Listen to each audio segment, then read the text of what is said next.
اب باطل سے ٹکرانے کا مرحلہ آ گیا، جماعت تیار ہو گئی، ایمان ان کے دلوں میں ہے، کوئی آرزو دل میں نہیں ہے سوائے اللہ کو راضی کرنے کے۔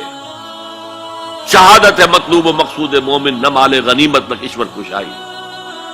ڈسپلن کا یہ عالم ہے کہ حضور اشارہ کر دیں اپنے خون کی ندیاں بہا دیں گے، تن من دھن قربان کرنے کو تیار ہیں۔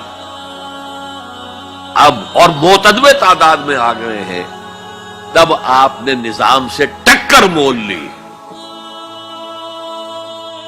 اور اس نظام کو جڑ سے اکھیڑ کر پھینک دیا۔ بہت پیاری بات کہی ہے اکبر الہ آبادی نے، تو خاک میں مل اور آگ میں جل، جب خشت بنے تب کام چلے، ان خام دلوں کے عنصر پر بنیاد نہ رکھ، تعمیر نہ کر۔ ہمارے ہاں تحریکیں ہیں موبز کے ذریعے سے چاہتی کوئی چیز حاصل ہو جائے، خام دل، نہ ان کے دلوں میں ایمان، نہ ان کے عمل میں عمل صالح موجود، تو نتیجہ جو نکلے گا وہ پہلے سے معلوم ہے۔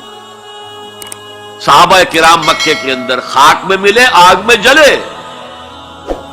یہ آپ کا ساحل قریبی ہے، یہاں پہ ریت ہوتی ہے نا، وہ ریت گیلی ہوتی ہے، اس کا آپ ایک گولا بنائے اور شیشے پہ مارے، شیشہ کھڑا رہے گا، وہ بکھر جائے گی ریت۔ اسی ریت کو آگ میں ڈال کر پکا لیجئے ذرا، وہ روڑا جو بنے گا وہ ماریے تو کوئی نتیجہ نکلے گا کہ نہیں؟ خام ہے جب تک تو ہے مٹی کا ایک انبار تو، اور پختہ ہو جائے تو ہے شمشیر بے زنہار تو۔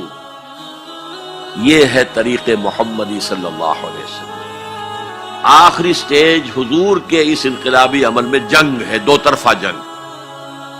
یقاتلون فی سبیل اللہ فیقتلون ویقتلون، اللہ کی راہ میں قتال کرتے ہیں، قتل کرتے بھی ہیں، قتل ہوتے بھی ہیں۔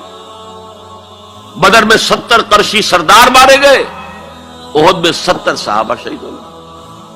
کوئی ضمانت نہیں ہے کہ تم جنگ میں جاؤ تمہیں کوئی نقصان نہیں ہوگا، نہیں۔ لیکن یہ ہے کہ آج کے دور میں اس مسئلے میں خصوصی اجتہاد کی ضرورت ہے، وہ میں پھر کسی اور موضوع پر گفتگو کرتے ہوئے آپ کے سامنے رکھوں گا کہ دو طرفہ جنگ کی بجائے ایک اور راستہ ہے جس کی سب سے پہلے نشاندہی کرنے والے مہاتما گاندھی تھے۔ Non violent, naan cooperation. ہم نے تو انگریز کو کچھ نہیں کہا، ہم تمہارے کپڑا نہیں پہنیں گے تمہارا، ہم تو چرخہ کاٹیں گے، سوت کاٹیں گے، اس سے اپنی کھدر بنائیں گے، وہ پہنیں گے۔ اور کتنی بڑی چوٹ لگ گئی ان پر، کپڑوں کے انبار لگتے جا رہے ہیں، اتنی بڑی مارکیٹ کھوئی گئی، لیکن ہم نے تو کچھ نہیں کہا۔ انہوں نے قانون تو نہیں بنایا ہوا تھا کہ ہمارا کپڑا ضرور پہنو گے تم۔ Non violent, naan cooperation. پھر آیا نان وائلنٹ سول ڈس اوبیڈینس۔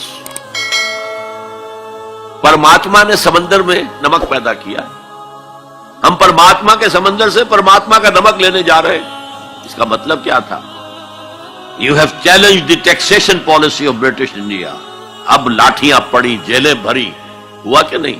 لیکن انہوں نے کوئی تشدد نہیں کیا، عدم تشدد۔